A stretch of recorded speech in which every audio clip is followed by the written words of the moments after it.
ang kuryente. Magdamlag na eksperyensya inihuli sa ground subot na primary line in sarong transformer nin Casureco. 5 feeders kan kooperatiba na apektaran. Nagpapatrol, Miles Melia.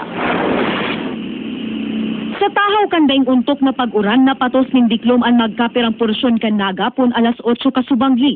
Sa kalabaan kan Panganiban Drive solamente mga ilaw hali sa poste ang nagsirbing giya sa mga motorista. Urog pang luminakop ini hasta milaor asin minalabak.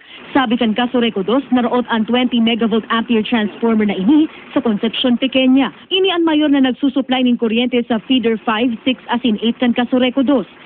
Kaya nag-brown out sa duwang barangay na pigsisirbihan kan feeder 5, siya man sa feeder 6, mantang 7 sa feeder 8. Siguro sa pigihiling na itong kausa, itong pag-short ka mga linya ninhuli sa gabi baga si Uran, kaya ni mga nakaging and yan kaya, pag nag-trip sa linya, mabalik yan pasiring sa substation. Solusyon kan kooperatiba ang power sharing o ang pagkuaning kuryente halis sa pinakaharaning mga transformer.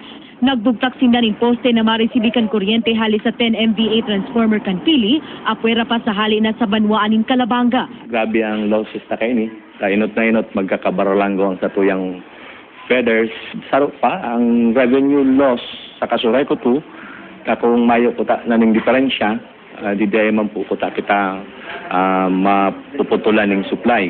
Day pa masyerto kan kooperatiba kuno rin totalmenteng maibabalik ang supply ng kuryente sa apektadong mga lugar. Sa number consumers, ang Casureco 2 po, day man nagpapabaya, ginigibo ang gabos na medyos, na as much as possible po, maibalik ang supply ng kuryente sa inyong mga lugar. So, pasensya na po kamo. Miles Melia, Patrol, kan Pilipino.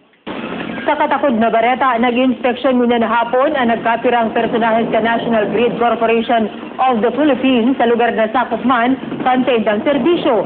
Initangan ni Masyerto kung may ugat sa indaman ng mga pasilidad ang pagkaraot kan 20 megavolt ampere transformer kan Casureco 2 na yaon sa Concepcion Pequeña, Naga City. Sa resulta kan inisyal na investigasyon, nariparo na grounded ang primary winding kan apektadong transformer kan Casureco, kaya day nakakalaog ang supply ng kuryente halin sa power supplier. Kaiba kan personahes kan NGCP sa pag-inspeksyon, ang pirama na direktor kan Casureco 2. Mientras tanto, alas 11 kasubagong aga na ibalik na ang supply ng kuryente sa mga barangay na sakop kan feeder 8, alas 3 muna na hapon kan ma-energize ang feeder 5, mantang nagpapadagos ang pagpa-energize kan feeder 6. Nagpapadagos ang paglipat team connection o power sharing kan kooperatiba tangani bahit luan ang pangangaipunin kuryente kan apektadong mga konsumidor ngunya na banggi.